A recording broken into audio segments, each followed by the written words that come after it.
విహాన్ ఆహ్వానం మేరకు ఇటీవలే నేను ప్రకాశం జిల్లా కుంట దగ్గర ఉన్నటువంటి గొడ్రాలికొండ అనే గ్రామానికి వెళ్ళానండి. అక్కడ తిరుమలనాథుడు కదండి, లక్ష్మీదేవితో మనకు దర్శనమిస్తూ ఉంటారనమాట. గొప్ప పురాతనమైనటువంటి ఆలయం అది.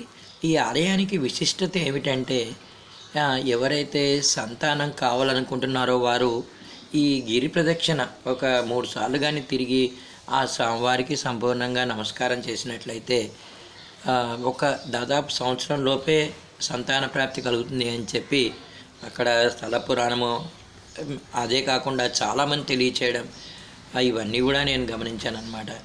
నిజంగానే ఇలాంటి ఆలయము సందర్శించాలి అంటే ఆ దేవుని యొక్క కరుణ కూడా మనకు ఉండాలన్నమాట. చాలాసార్లు నేను వెళ్దాం అనుకొని ఎప్పుడూ వాయిదా పడేది. ఈసారి మాత్రం విహాను, మా పిన్ని గారు మొదలైన వారందరూ కూడా తప్పనిసరిగా నువ్వు రావాలి అని చెప్పి ఒత్తిడిపోయాడు. ఆ దేవుని యొక్క ఆశీస్సులు ఉండడం వల్ల నేను ఆ తిరుమలనాథుని దర్శనం చేసుకొని తన్మయత్వం అనేది చెందాను. నిజంగానే ఈ ఆలయానికి చేరుకోవాలంటే ప్రకాశం జిల్లా కుంట ఎర్రగొండపాలెం తర్వాత దిగినట్లయితే హైదరాబాద్ నుంచి మార్కాపురం బస్సు కుంట వెళ్తుందండి. అక్కడి నుంచి 3 కిలోమీటర్ల దూరంలో ఈ ఆలయం అనేది ఉంటుందన్నమాట.